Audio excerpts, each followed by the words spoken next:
Hello, bots, trolls, and other assorted internet creatures. It's Dave Rubin. This is the Rubin Report Direct Message for October 15th, 2020. We are under 3 weeks away from the big election. There's a lot to talk about. Hunter Biden, censoring on the internet, and Kamala Harris. How much more do you want from me, people? But before we get to any of that, I often tell you guys I am not a journalist. I'm just a guy at a desk telling you what I think, sitting in my house, in my office, and I'm talking to a camera, telling you what I think. I'm not a journalist in that I'm not out there on the ground collecting facts. One of the things that journalists have done to ruin journalism is when they get something wrong or they make a mistake, they rarely retract the mistake. Or what they usually will do is when they get the first story wrong, that'll get, thousands and thousands of retweets, be amplified everywhere, get tons of YouTube views and everything else. And then when they put the retraction up, they'll do it like in the middle of the night when no one sees it and 3 people retweet it. I actually made a factual error last week. You're not going to believe it. I am not the perfect human being. On a simple definition of gaslighting, I was talking about gaslighting last week, which is an internet tactic. And basically what I said was something to the effect of that gaslighting is when you attack people online so over the top they don't even really know how to respond. That's actually not quite right. And by the way, many of you politely addressed it in the comments section. So I said to my guys, we're going to address it. Now, a few people did attack me. Oh, Rubin doesn't know what he's talking about. He got the definition of gaslighting wrong. Okay.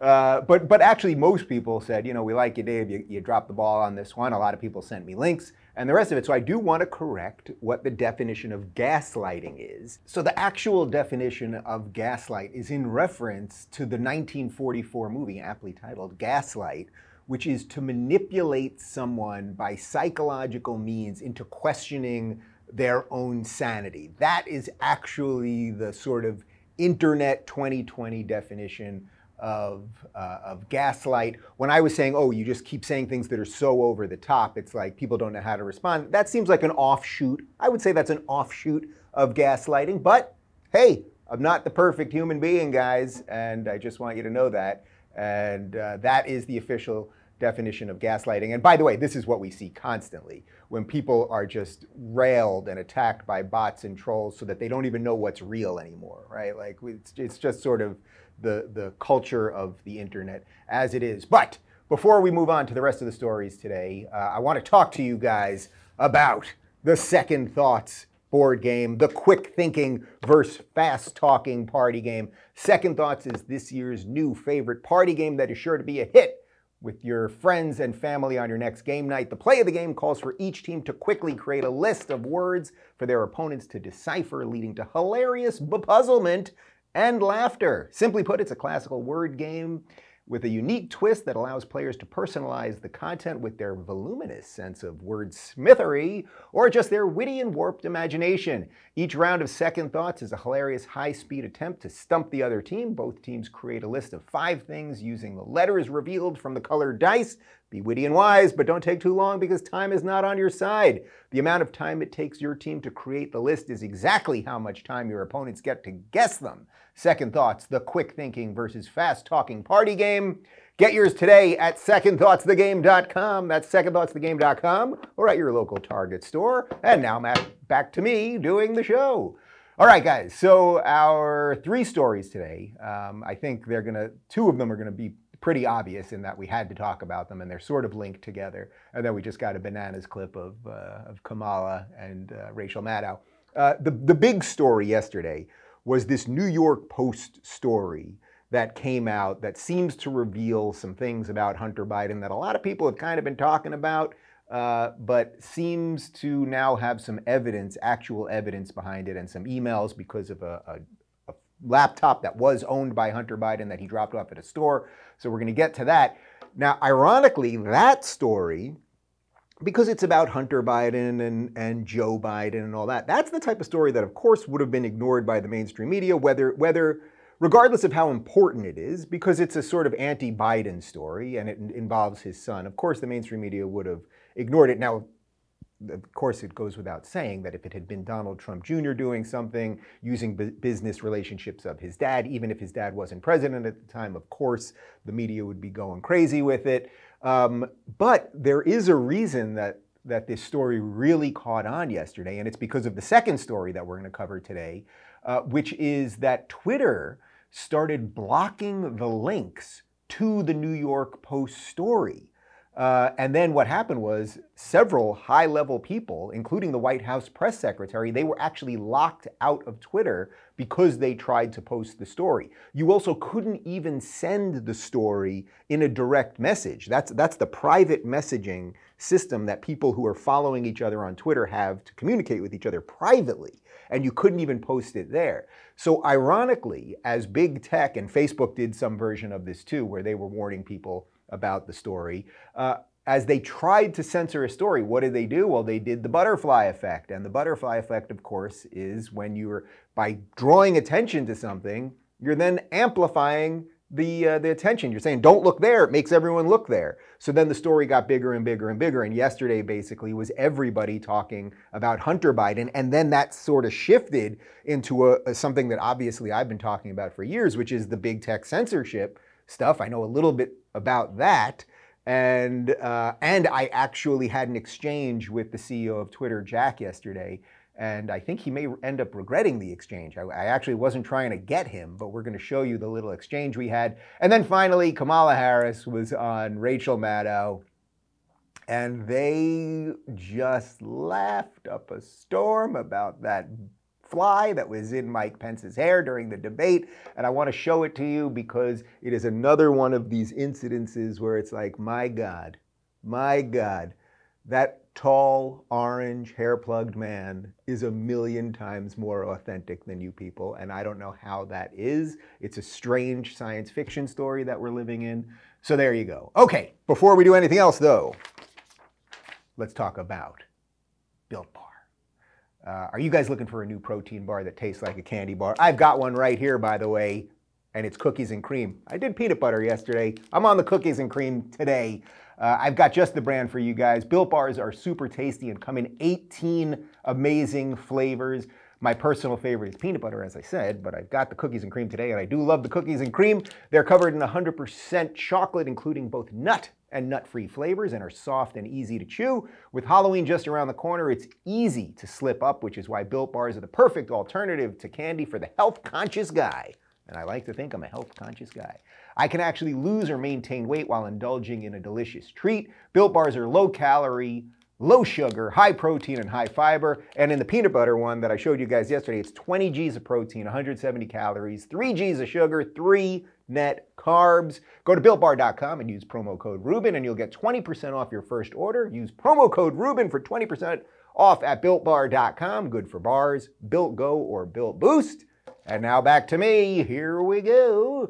Okay, so Hunter Biden. I'm going to tell you the key bullet points of this story. You know, I think one of the problems we have right now is that because we're inundated with so much information, that when you start hearing stories, whether it's a political story or someone was shot by the police or there are riots, whatever the story might be, there's so many conflicting versions of the story, and everyone gets so into the weeds of the details that most people tune out. And I don't blame you for tuning out, and sometimes I tune out too. It's like, you got a life, right? You might want to do something. You might want to have dinner with your spouse or get laid. Do people still do that? That's what they were doing back in my day. Or whatever it is you might want to do. So, and then we're hit with so much information where you have to know every little detail of everything. So I'm going to try to give you the bare bones on this Hunter Biden thing so that if you get into a conversation with someone about it, you will be able to talk about it functionally. So here's basically what happened.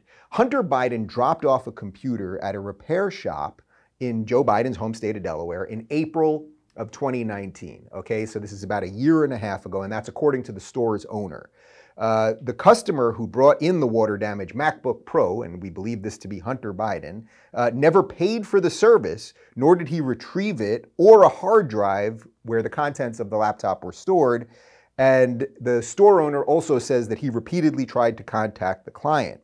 But before returning the gear, the shop owner says that he made a copy of the hard drive and later gave it to former Mayor Rudy Giuliani's lawyer, Robert Costello. So that's kind of interesting that he called the guy who dropped it off many times, which we believe to be Hunter Biden, and then he did return it, it sounds like, but then he also made a copy of it and gave it to Giuliani's lawyer. So he must have seen something on there. That's what it sounds like.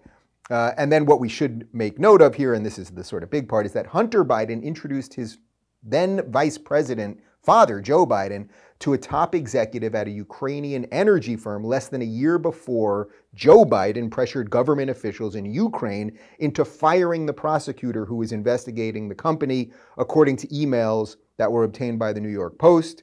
And Joe Biden, of course, is claiming that he, quote, never spoke to my son about his overseas business dealings.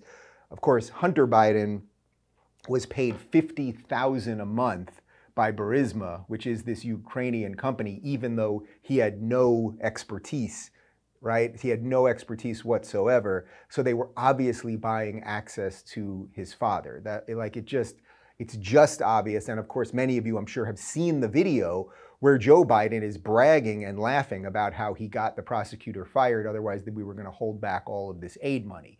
So this is a smoking gun, and you know, you could look at this story and you can go, oh, well, this is just sort of dirty politics and nepotism and all that. And by the way, it is dirty politics and nepotism and all that. It is. This is sort of how it all works. I suppose at some level, this is exactly what Trump was talking about in 2016 about draining the swamp, that this stuff shouldn't work this way. Now, that's not me sitting here saying he's never used his influence to help his children, because he obviously has. But if he had done that as president, that's different than doing it as a private businessman, right? Like if you're a hotel magnate and you know, you give your son a job or whatever it might be, well, that's your choice to do it. And then if your son's not qualified, it's not going to work. And if your son is qualified, it is going to work. That's very different than if you work in the government and your son is getting jobs for insane amounts of money, 50 grand a month, when he's not qualified at all, just so those people have access to you as a representative of the US government, in this case as the vice president. So there is stuff here. Now, the bigger part of the story, I think, is sort of the second thing that I want to talk about, which is the censorship around this. Now, we can debate all of the nitty-gritty on that. And by the way, I think it's perfectly legit for people to say, you know, with all the stuff that's going on in the world right now, with lockdowns and COVID and the race stuff and the protests and all of that, that this story is just sort of, you know, 3 weeks before the election, like they're just throwing the kitchen sink at everything and it's a distraction and all that. I think that's a perfectly legit way of looking at things. So that's up for you to decide, right? Like, you personally have to decide how important this story is to you. Does it sound like it's seriously crooked? Yeah. Does it sound like this is sort of politics 101? Yeah. Does it sound like there's a cover-up? Yeah. But the bigger story is now this, which is the censorship stuff. So Twitter decided that it would not let people tweet out the link to New York Post. New York Post broke this story, and it would not let people tweet out the link, meaning put it in their newsfeed, nor send it via private direct message. Several people, including the White House press secretary, Kayleigh McEnany, were locked out of their accounts. I saw that Jack Posobiec was locked out of his account. A bunch of blue check people were locked out of their account for posting the story. I didn't even try to post it because my feeling was, if I get locked out too, it's an endless headache. The story had already risen enough that it was like, okay, enough people are screenshotting it that people are now realizing there's a problem here. There was also a Facebook communications guy who tweeted out something to the effect of, he's not going to link to it on Facebook, or he's not going to link to it even on Twitter, but that in effect he was saying, but we'll down-regulate the story. So all of the stuff that a bunch of us conspiracy theorists have been talking about on the internet for years, about how they deboost, about how they shadow ban, about how they reorganize search results to make you think a certain thing, it's all coming out to be true. And of course, it's all coming out now right before the election.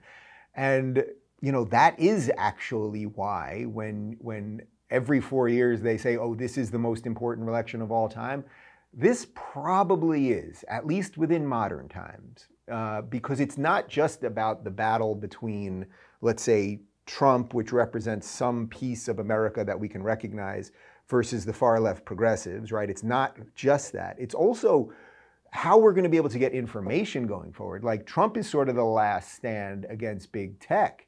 And now I saw a ton of conservatives yesterday saying we have to regulate them. And my feeling is maybe you can break them up. I mean, this is, again, where I'm more of a libertarian, so I would always want the market to do something. By the way, that's why I started locals.com, to give tools to creators so you're not so reliant on big tech. And if you guys haven't checked it out, check out RubinReport.com or download our iOS app or our Google Android app, and you'll always be able to connect with me, and I'll always be able to connect with you if I ever got booted off these things, and we've given those same tools to any other creator. So I like the market, but I know that the market can't solve everything. That's why I've always said, that's why I don't consider myself a pure libertarian. I got into that a little bit last week with Joe Jorgensen, the Libertarian presidential candidate. So I saw a lot of conservatives saying, okay, regulate, regulate, regulate. And this is a dangerous game. You just have to be aware of what the game is, even though I understand the impulse there. Because the thing is, okay, so let's say you regulate. Let's say just today, right, the Republican-led Senate and the president decide to regulate big tech, whatever that means, right? They're going to send government regulators in. We're going to look at the algorithms. We're going to uncover all this stuff. Well, okay, that kind of sounds good for the next 3 weeks, but you do realize there's an election, and if Trump loses, you've now given the power of regulating big tech over to the Democrats, and they may be much less inclined to watch out for you guys, the conservatives. So that's an interesting, it's just an interesting philosophical piece of what power does. When you give power to another entity, you got to be pretty wary that that entity isn't going to use the power against you. So I don't like the idea of regulation. If you were to tell me that somehow these companies had to be broken up a little bit, something like that, I could get on board that. And what I definitely can get on board is actually what Trump did, but it hasn't been put into play yet, which is stripping some of their protections. So there's this Section 230 of the Communications Act, which basically looks at these companies either as platforms or publishers. And if you're a platform, meaning Facebook and Twitter and YouTube argue that they're platforms, meaning people just put stuff up there and they just get out of the way. They're just a platform for people to put their ideas out there. Well, then they have certain legal protections. But if they're a publisher, meaning if they're deciding what views can and can't be on their platform, well, then they don't have all of those protections. So a publisher, would be more like, say, what the Daily Wire is, or what the Blaze is, or what I do here, right? Like, we're publishers, and that we're creating this piece of content, as opposed to a platform that just says we're going to put up these things. So Trump did this executive action on 230, but I don't know that it's been put into place yet. So it's a big mess, all of this. But I want to show you an exchange that I had with Jack on Twitter. So Jack Dorsey is the CEO of Twitter, and we had an exchange yesterday. Now, it started off where he basically was telling people that they dropped the ball on what happened with this New York Post story. So he sends out this tweet about the New York Post story. He said, "Our communication around our actions on the New York Post article was not great, and blocking URL sharing via tweet or DM with zero context as to why we're blocking, unacceptable." And then what he did there was he linked to a Twitter safety thread where they explained their theory a little bit more. I jumped in. I actually didn't expect him to respond. And I said, "Do you shadow ban based on political beliefs? Simple yes or no will do."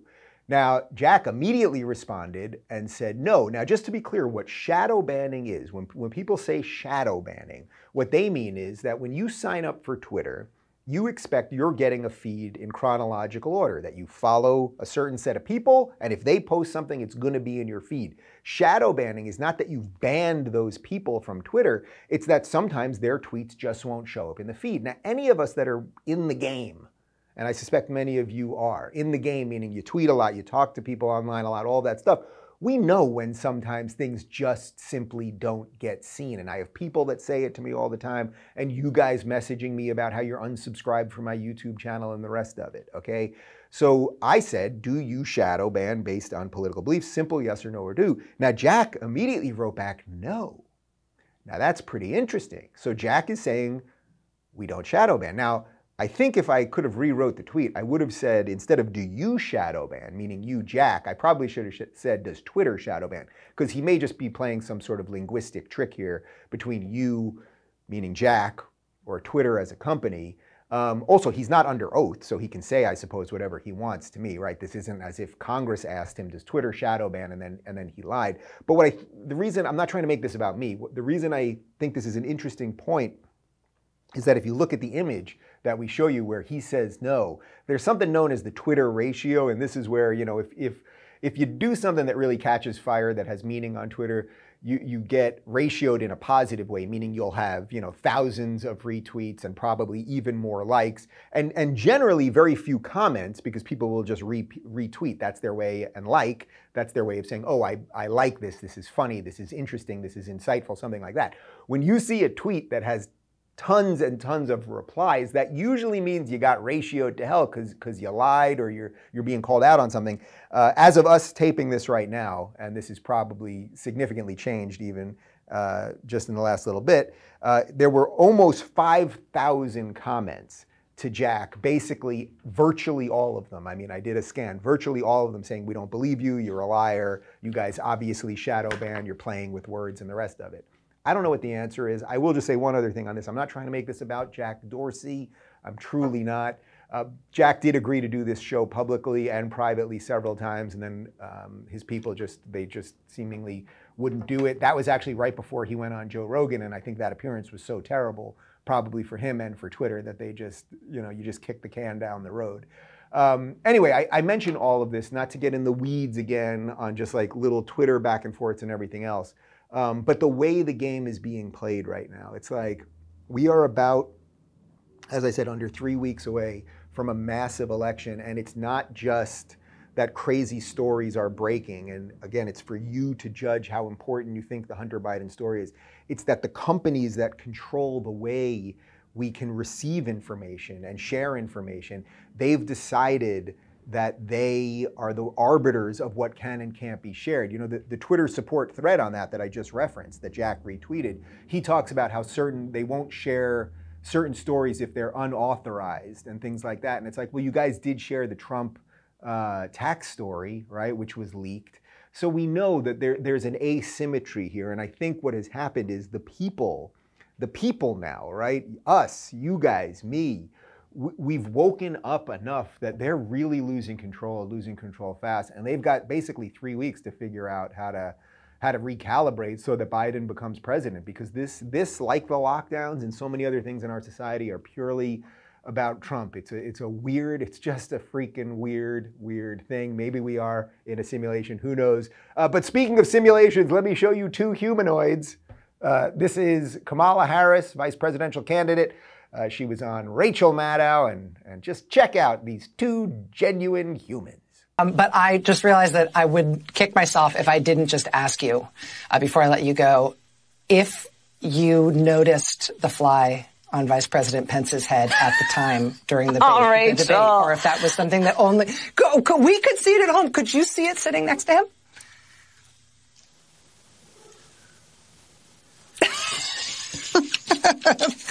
Did you have feelings about, like, did you have the instinct to?